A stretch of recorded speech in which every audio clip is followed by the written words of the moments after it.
kalian membayangkan di mana ada perang tanpa ada satupun peraturan, di mana anak-anak dan juga tenaga medis sah untuk menjadi targetnya. Untuk mencegah kegelapan itulah dunia melahirkan Hukum Humaniter Internasional atau HHI melalui Konvensi Jenewa dan juga Statuta Roma. Dengan ini, hukum berdiri dengan satu prinsip, yaitu jus in bello. Tugasnya bukan untuk menghentikan perang, melainkan untuk menjaga sisa-sisa kemanusiaan di tengah perang. Namun hari ini, aturan itu seringkali diguncang oleh realitas, di mana wajah perang telah berubah. Bukan lagi ada dua pasukan resmi di tengah lapangan, melainkan perang asimetris dan juga aktor non-negara di tengah warga sipil. Ironisnya, pasca tragedi 11 September, hukum internasional kemanusiaan ini seringkali ditarik ulur dan juga ditafsirkan secara egois demi politik dan juga militer. Lihat saja apa yang terjadi pada konflik Israel-Palestina saat ini.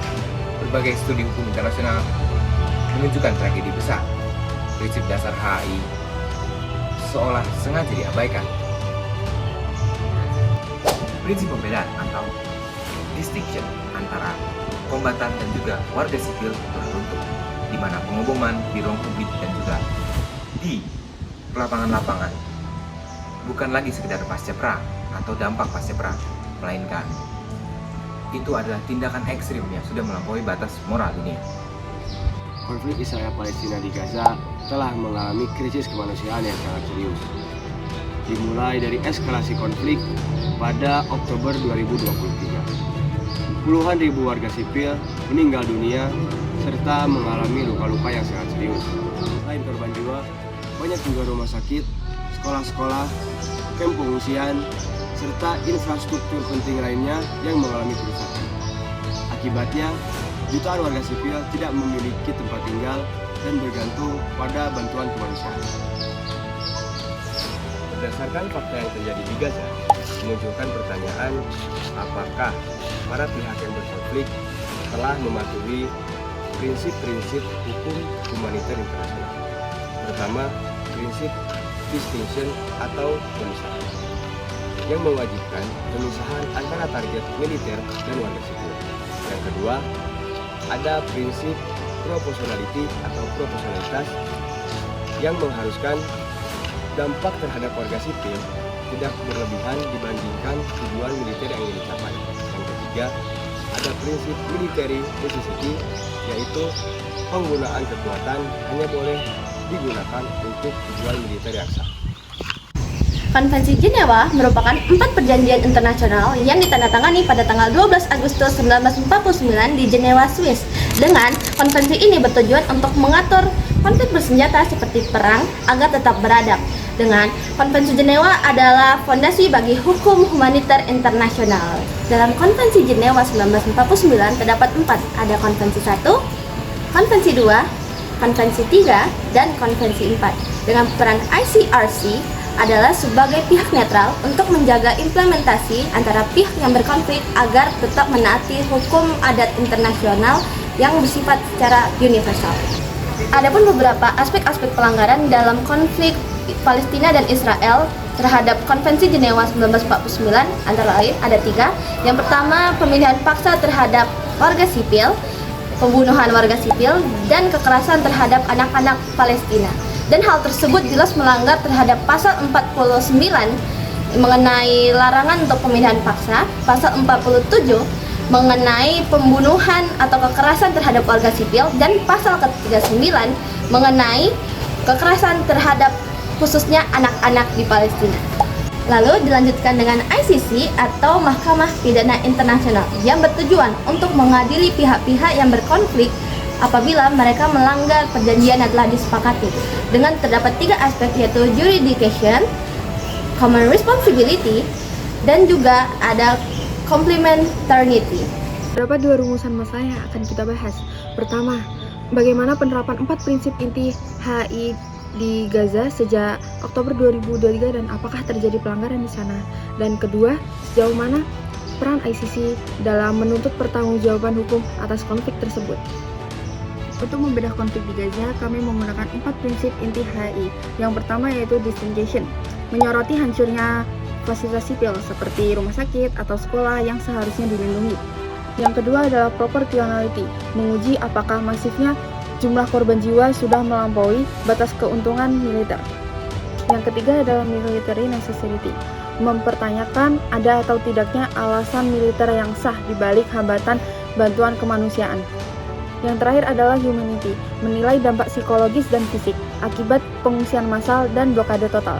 Melalui keempat prinsip inilah kita akan melihat sejauh mana pelanggaran itu terjadi dan bagaimana ICC dapat menuntut pertanggungjawabannya. Penegakan hukum humaniter internasional dalam konflik modern seperti Israel dan Palestina sering menemui jalan buntu akibat tantangan-tantangan besar yang ada, seperti hukum perang yang tidak mempan di lapangan.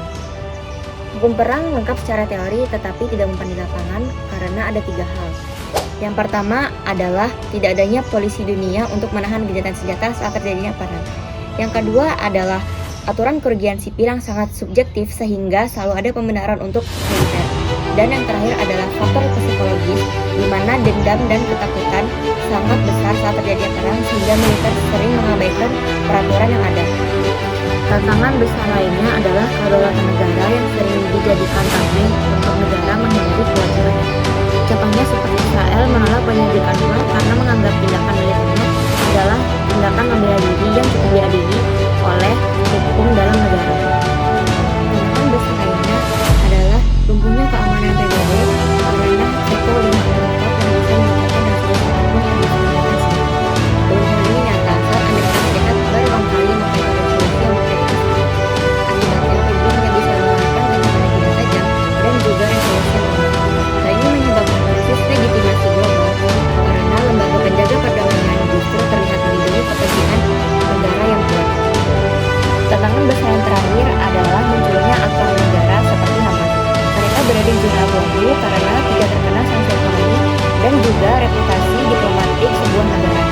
Strategi mereka yang berbau dengan warga sipil juga menciptakan dilema karena warga sipil dari serangan balasan mudah dijadikan alat peradaban. Kesimpulannya, hukum humaniter internasional itu waktu lama untuk adaptasi agar tetap relevan pada konflik abad ke-21 ini. Setelah melihat pembahasan dari hukum perang internasional, kini kita ada di penghujung pembahasan yaitu kesimpulan dan juga saran.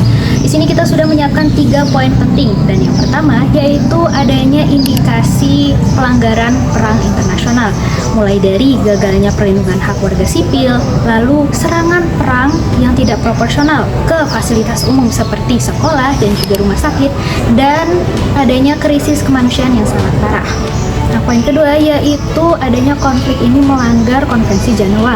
Contoh nyatanya yaitu pemindahan paksa warga, penyerangan pada anak-anak, dan juga penyerangan terhadap ambulans dan juga tenaga medis. Dan yang ketiga yaitu soal Mahkamah Pidana Internasional atau ICC.